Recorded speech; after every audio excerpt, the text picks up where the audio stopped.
بلي مجارة بيبندين أمريكا وحيزين هف بيماناش بيقومان العراقي مجارك سركب ويد سياسة عراقي ده بس كومار يعني مديا جهاني دي جدركتية مثلا عراق جيفينين لقال هيزين هف بيمانان وأمريكا ده تشتكي دي بيجا لدرفة تشتكي دنت بيجا ليه مجاري بزاني بنكا جالية أمريكا فيجي وروشي تشاويتنا بين هردو ولاتان ده جسين توماس لكولينر لسر سبروجا بيبندين عراق وأمريكا جي واشنطن ميفاني مدبا برز جاستن توماس سلاوتان لبيوم كاتتان باش باسو خاصة قسيكي قوايا شانديشي بالا أمريكي لبغداد بوا وكوبنويان كردوه لقل برپرساني بالاي عراق كا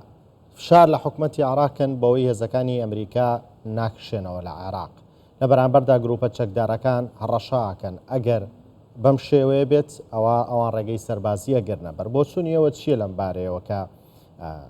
ئەمریکا هیچ فشارێکە کات بۆمانەوە یاخودمانەوەش خواستی عراقیشە.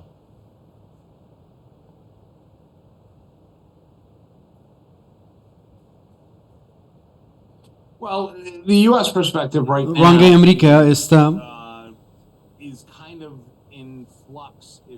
بە شێوەیەکی ناسەقامگیر و لەرزۆکە کێشەکە ئەوەیە هیچ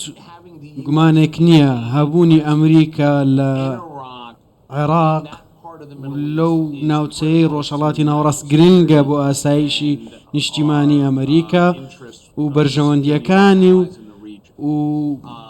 سەلامەتی و پارێزراوی هاوپەیمانانمان لە ناوچەکە ناچارکردنی هێزەکانی ئەمریکا بۆ کشانەوە لە عێراق یارمەتی دەر نییە بۆ خەڵکی عێراق چونکە دەرگایان کراوە دەبێت بۆ دەستوەردانی دەرەکی وەکو داعش یاخود لایەنی دیکە چەکدارانی دیکە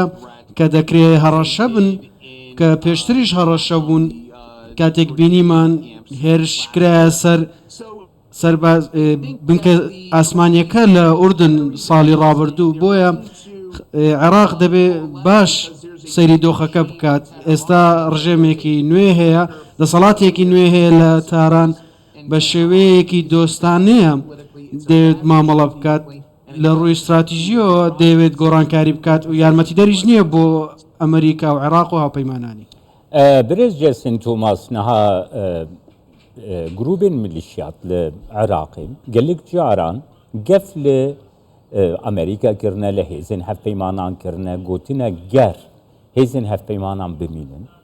سربازين امريكي بميلن ام دي ريغي سربازي بگرم بر نرخانتنا بيد بيدر باري دي بگرم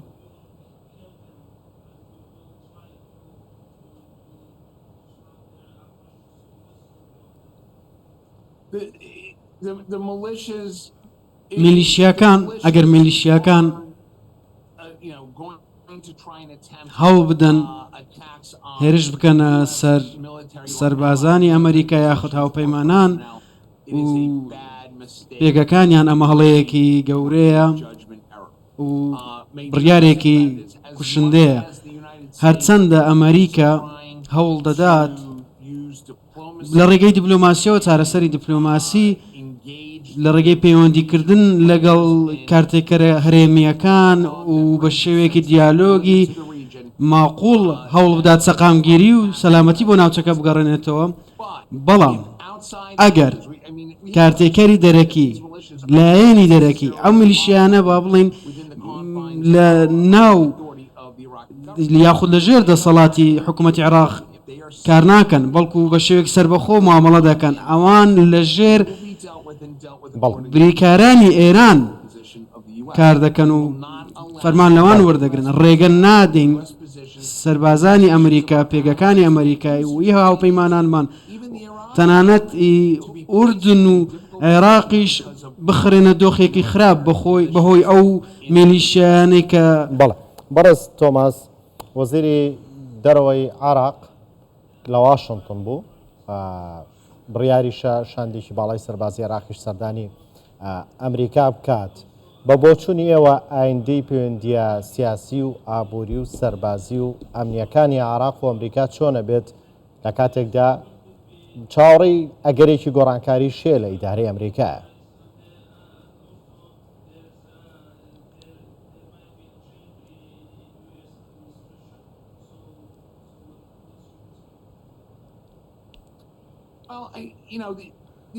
هەر وەک دەزانن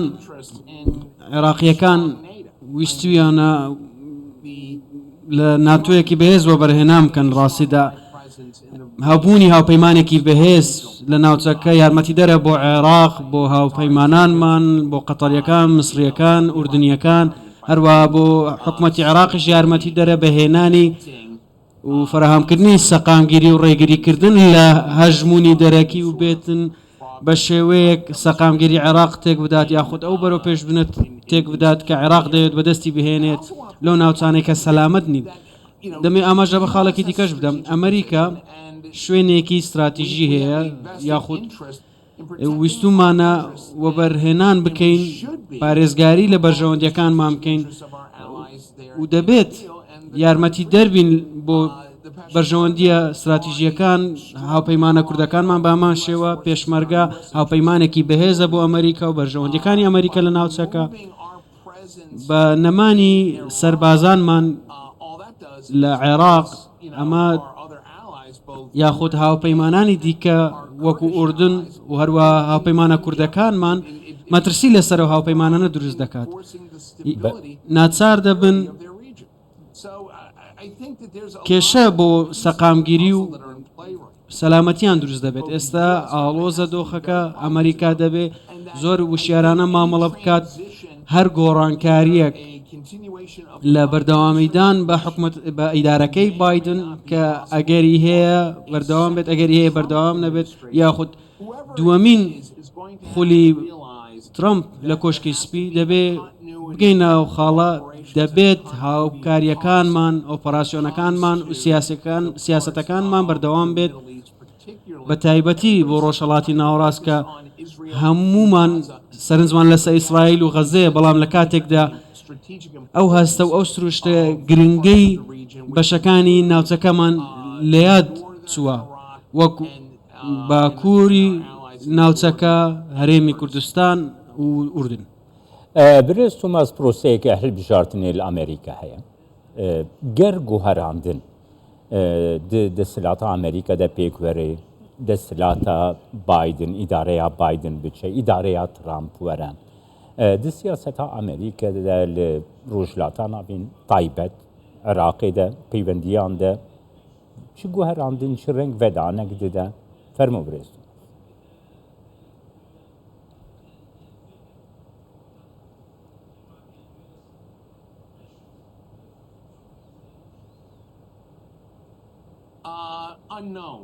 دیار نییە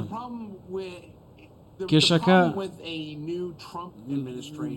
بۆ ئیدارەیەکی نوێی ترامپ ئێمە دڵنیا نین سیاسەتی دەرەوەی ترامپ یاخود سەرکردایەتەکەی لە ئاسایشی نیشتیمانی چۆن دەبێت ئەگەر سەیری ڕابردوو بکەین لە خولی یەکەمی لە 2016 تا 2020 کاتێک سەرۆک بوو لە ڕووی سەربازیەوە زۆر گرنگی پێدەدا سەرۆک ترامپ وا دەرکەوت کەسێک بێت داکۆکی بکات لە هەرێمێکی کوردستانی پارێزراو ئەگەر ئەمە بەردەوام بێت نازانین لە گوێچکەکانمان قسە دەکات وەکو بۆڵێکی تۆپێکی کریستاڵیم نییە ببینین دۆناڵد ترامپ لە ڕووی سیاسەتی دەرەکیەوە چۆن بیر دەکاتەوە بەڵام هیوای ئێمە بە تایبەتی لە لای من ئەگەر کاتێک دۆناڵد ترامپ لە ئیدارەی ڕابردووی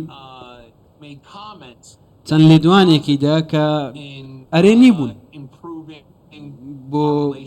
باشترکردنی پەیوەندیەکانمان لەگەڵ هاوپەیمانە کوردەکانمان لە ناوچەکە هیواکەم بەم شێوەیە دەبێت ئەگەر ئەم جۆرە بیرکردنەوەی بەردەوام بێت ئەگەر جارێکی دیکە هەڵبژێردرێتەوە بەڵام نادڵنیاییەکی زۆر هەیە لەبارەی ترامپ و سیاسەتی دەرەوەی کەس نازانێت کەس دڵنیا نییە چۆن مامەڵە دەکات بەڵێ ئەمریکا چ سوودێکە بینێ لەو پەیوەندیە سیاسی و سەربازی و ئەمنی و ئیلە ئاخری لەگەڵ عێراق هەیەی سوودەکە ئەوەیە سوود لە پەیوەندیەکی بەهێز لەگەڵ بەغدا زۆر سادەیە هەرچەند بتوانین پەیوەندیەکی بەهێزمان هەبێت لە سەبنەمایەکی بەهێز و هاوکاریەکی بەهێز لەگەڵ عێراق دەتوانین ئەگەر لە ناوچەکەش بمێنین بە هەمان شێوە بەبێ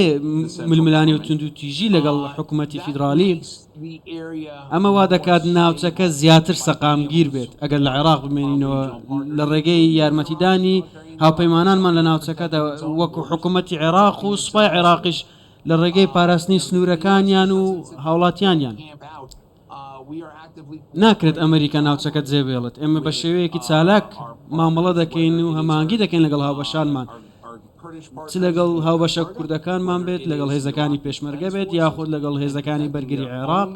و پاراستنی بەرژەوەندی ئاسایشی خۆیان لە ناوچەکە نین لە بە شێوەیە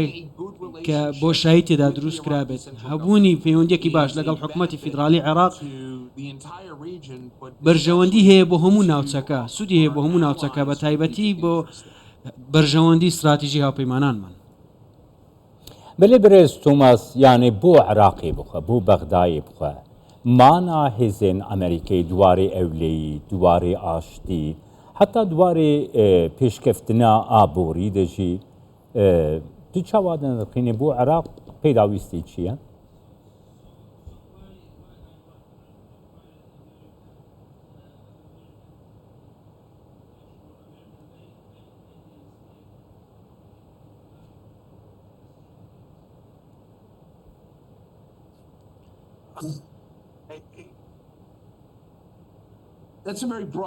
ئەمە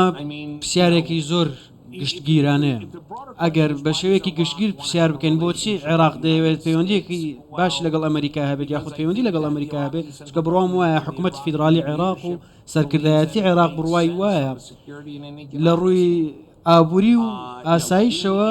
سوودی هەیە پەیوەندی لەگەڵ ئەمریکا هەبێت بتوانێت پەیوەندیەکی بەهێز لە سەبنەمایەکی بەهێز لەگەڵ واشنگتن دروست بکات یارمەتی دەرە بۆ دروستکردنی دەرفەتێک بۆ بازرگانی بەرەو پێشچوونی ئابووری بەرەو پێشچوونی هاو ئاهەنگیەکان لە ڕووی استراتیژیەوەش بە هەمان شێوە یاخود لە ڕووی هاوبەشی لە کەرتی تایبەت و کەرتی گشتیش سوودێکی زۆری هەیە بۆ عێراق کە پەیوەندیەکی باشی لەگەڵ واشنگتن هەبێت بەڵام دەبێت سەیری لایەکەی دیکەش بکەیت بۆ واشنگتنیش مانادارە ئەم جۆرە پەیوەندیە لە ڕووی کەسێتی خۆمەوە من تەبێژی حکوومەتی ئەمریکانیم بەڵام خەڵکێکی زۆر لە ئەمریکا لەو بڕوایدان کە پێویستە ئەمریکا چارەسەری سربەخۆی کورد بکات دەوڵەتی خۆی هەبێت پەیوەندیەکی باشش لەگەڵ بەغدا ئەمە وا دەکات ئەم پرۆسەیە دامپێدانان بە دەوڵەتێکی سەروەر بۆ گەلی کورد ئەمە یارمەتی دەردەبێت پەیوەندی لەم جۆرە هەبێت هەروەها دەبێت کار لەگەڵ هاوبەشانمان بکەین لەگەڵ عێراق تا ڕێگری لە گروپی چەکداری وەکو داعش بکەین سەر هەڵ بدات یاخود هەڕەشەی دروست بکات یا وەکو قاعدە بۆ نمونە بە هەمان شێوە کە سوودی بۆ ئەمریکا هەیە سوودی بۆ عێراقیش هەیە سوودی بۆ بەرژەوەندی هەردوو وڵات هەیە